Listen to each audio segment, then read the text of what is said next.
It was a calm Tuesday morning, the kind that felt half asleep, quiet and slow. The soft hum of the coffee machine filled the small cafe. Sunlight painted golden lines across the floor. Behind the counter, Mia Parker wiped down a tray, humming to herself. She liked mornings here. They were peaceful, predictable. She noticed the man who came in every few days, always at the same time, always with the same little boy. He sat by the corner window, away from the noise. The boy never spoke, not once. He only watched the world outside, his small hands gripping a toy car. Mia didn't know their names, but she'd memorized their faces. The father had a quiet seriousness in his eyes, a look that never left him. He always ordered black coffee, nothing else. "Morning," she said softly as she approached. The man nodded politely. "Morning." She smiled at the boy. "And how are you today, little man?" The boy looked up at her, his eyes wide, full of thought but no words. Then he looked down again, spinning the car in slow circles. His father spoke quietly. "He doesn't talk much." "That's okay," Mia said gently. "Maybe he's just waiting for the right words."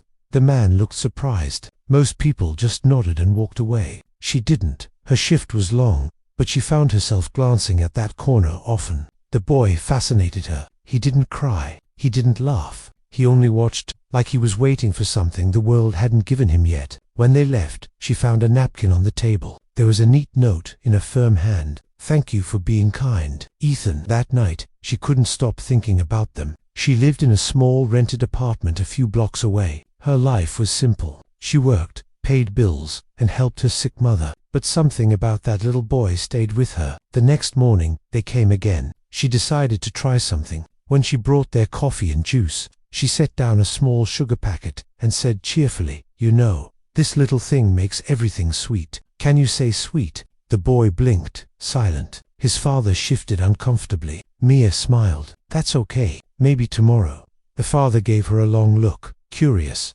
cautious. After they left, she saw the boy glance back at her through the window. It was small, but it mattered. She didn't know it yet, but that moment would change her life.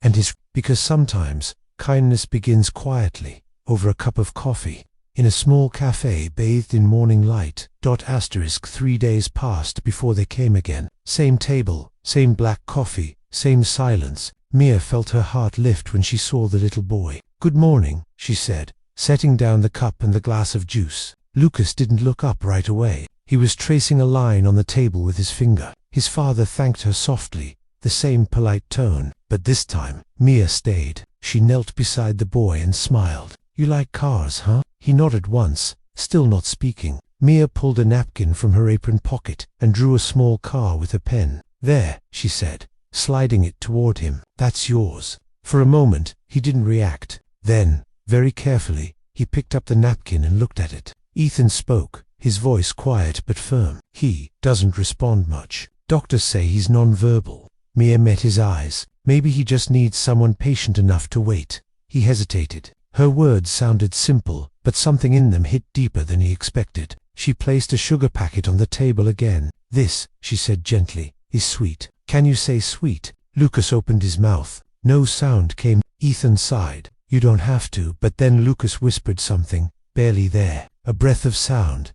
Mia's heart jumped. She leaned closer. "That's it. Sweet." Lucas smiled a little. The first time she'd seen him do that. Ethan froze. His coffee sat untouched. His eyes softened in disbelief. When they left that morning, he turned to her at the door. "You have a way with him," he said quietly. Mia shrugged, smiling. Sometimes kids just need someone to listen. After that, they came almost every morning. Mia started teaching Lucas words through small things. Cup, car, light. Sometimes he'd repeat half a sound, sometimes none. But she stayed patient. Ethan began to notice something else. His son looked forward to the cafe. He smiled more. He reached for things, made small sounds, even laughed once. At night, Ethan found himself thinking about that waitress, about how her warmth filled the silence his house carried. He didn't understand why, but he felt something he hadn't in a long time. Hope. That night, Ethan sat alone in his study. The house was quiet, too quiet. Lucas was asleep upstairs, clutching his toy car. The sound of rain touched the windows. On the desk lay a photo of his wife, Anna.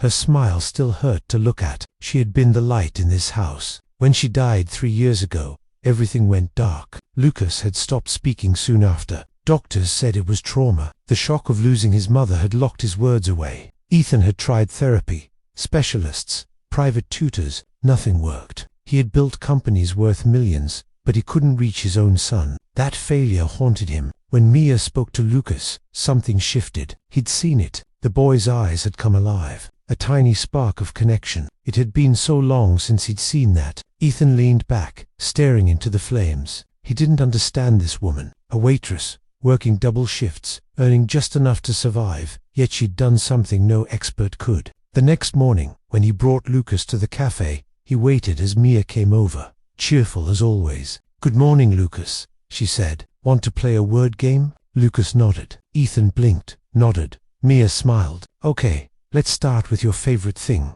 Car." Lucas whispered, "Car." Ethan couldn't speak for a moment. Mia laughed softly. "That's right, car. Good job."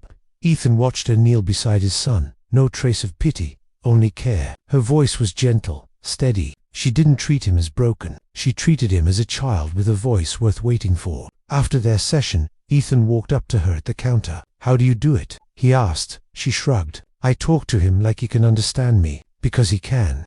He nodded slowly. "Would you ever consider helping him more formally? I can pay you for your time." She smiled politely. "You don't need to." I like seeing him smile. He looked at her, unsure what to say. People never refused his money, but she just smiled again and went back to work. That night, Ethan couldn't stop thinking about her. Maybe it wasn't just his son she was healing. Maybe it was him to dot asterisk. The cafe had become a quiet classroom. Each morning, the same three faces met at the corner table. Mia would bring small things for Lucas to learn with. A spoon, a napkin, a picture book she'd bought from a thrift shop. Ethan watched from across the table as she guided him. "Say spoon," she said one morning, pointing gently. Lucas focused hard. His lips moved, the sound uneven. "Soup." "That's it," Mia said, smiling wide. "You did it." Ethan felt his chest tighten. It wasn't pride in his wealth or his work. It was something simpler.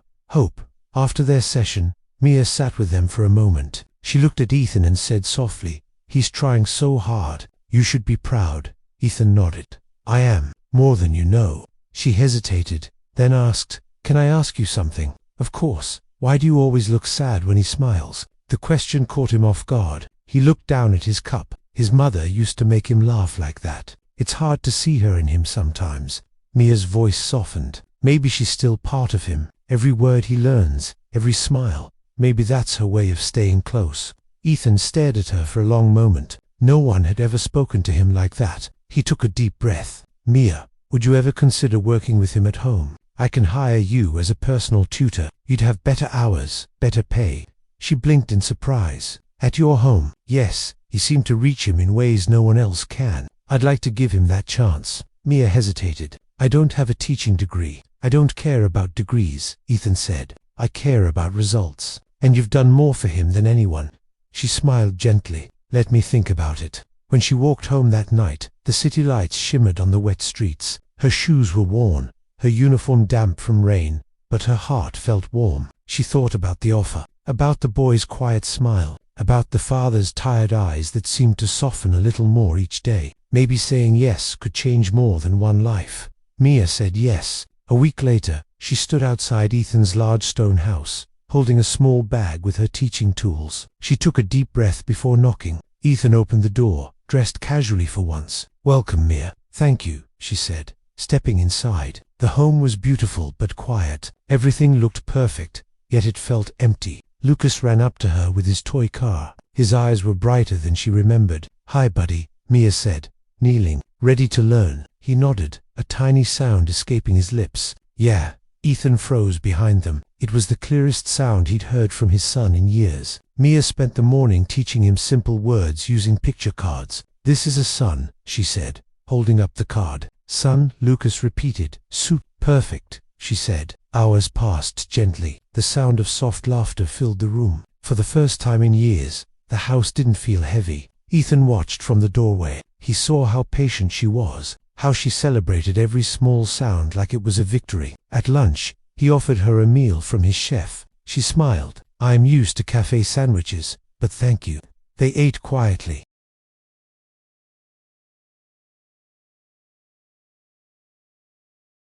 Then Ethan said, "I owe you more than you know." "You don't owe me anything," she replied. "Lucas is teaching me to play." He smiled faintly. "You're different, Mia. Most people see money when they look at me. You see people." She looked down, shy. "I just try to help where I can." That afternoon, as she packed her things, Lucas tugged her sleeve and whispered, "Bye, Mia." Her eyes filled with tears. She looked at Ethan. He was speechless. It wasn't just progress. It was a miracle. When she left, Ethan stood at the window, watching her walk down the path. He didn't know it yet, but that day marked the beginning of something he hadn't felt since his wife's death. Not love, not yet, but peace. Days turned into weeks. Lucas was learning fast. Each sound grew clearer, each word stronger, but progress never came easy. One afternoon, during a storm, everything seemed to fall apart. Mia sat with Lucas on the floor, trying a new set of picture cards. "Say water," she said softly. Lucas frowned, his small fists tightening. "Wah." He stopped, tried again. "What?" The sound broke halfway. "It's okay," Mia said gently. "Take your time."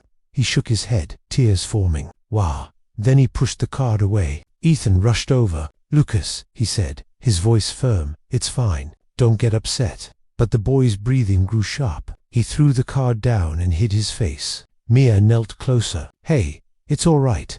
Ethan's frustration showed. "He's been doing so well. Why is he stop?" Mia said quietly, looking up at him. "He's not failing. He's scared." Ethan froze. The room went still except for the sound of rain. Mia spoke softly, her hand on Lucas's shoulder. "It's okay to be tired. It's okay to stop. You don't have to be perfect."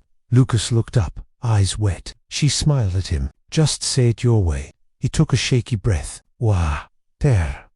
Mia's voice caught. "Yes," she whispered. "That's it." Ethan exhaled slowly, guilt mixing with relief. "I'm sorry," he said, voice low. I want him to be okay."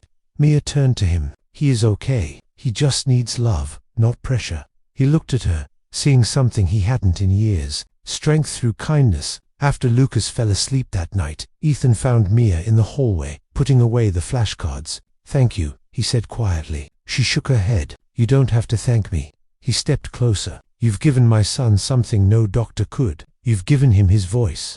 Mia smiled faintly. He already had it. He just needed someone to listen. Their eyes met, and in that quiet moment, something unspoken passed between them. Not romance, not yet, but understanding. Outside, the rain softened. Inside, a new peace settled over the house. Spring came quietly. The air grew soft. The sky bright again. Ethan took a rare day off. He brought Mia and Lucas to the park near his home. The grass was green, the sun warm. Children played in the distance, laughter floating through the air. Lucas ran ahead with his toy car, his steps confident now. Mia sat on the blanket, watching him. "He's come so far," she said. Ethan nodded. He had changed everything for him. She looked at him. "No, he did the work. I just stood beside him." Ethan smiled. "Then stand beside us for a long time." She blinked, surprised. "Us?" He nodded. "You're part of our lives now. I can't imagine it any other way." Before she could answer, Lucas turned, holding up his toy car. He pointed at the sky. "Bird," he said clearly. Mia froze. Ethan did too. The word hung in the air, full and bright. Lucas repeated, louder this time. "Bird." Mia's eyes filled with tears. Ethan dropped to his knees beside his son, his voice breaking. "Yes, Lucas, that's a bird." The boy laughed, the sound pure and light. Mia covered her mouth, overcome with emotion. Ethan looked at her, his eyes soft. "He said it. He really said it." She nodded, tears slipping down her cheeks. "You should be proud." He smiled faintly. "I am, but I think I'm proud of you too." For a long while, they sat in the sunlight, watching Lucas chase butterflies through the grass. His laughter echoed across the park. Later, as they walked back, Ethan said, "You know, before you came, I thought money could fix everything. I was wrong." Mia smiled gently. "Sometimes the richest things aren't bought." He looked at her. "Would you ever let me make your life a little easier? You've done so much for us." She shook her head. "You already have. You reminded me that kindness still matters." He paused. "Then maybe we've both been taught something." As they reached the car, Lucas tugged Mia's hand. "Mia," he said softly. She turned, smiling. "Yes, sweetheart." He looked up at her and said, "Thank you." Her breath caught. It was clear, full, honest. Ethan stood behind them, silent, watching his son speak the words he thought he'd never hear. Mia knelt, hugged Lucas, and whispered, "You're welcome." The three of them stood there under the fading light, bound not by wealth, not by chance, but by something far stronger: understanding, hope, family. And from that day on, every morning at the cafe, at home, or at the park, Lucas spoke a little more. His world grew wider. His laughter filled spaces that had long been silent. And in the middle of it all was the woman who had listened when no one else did, because sometimes it takes just one kind voice to bring another into the world.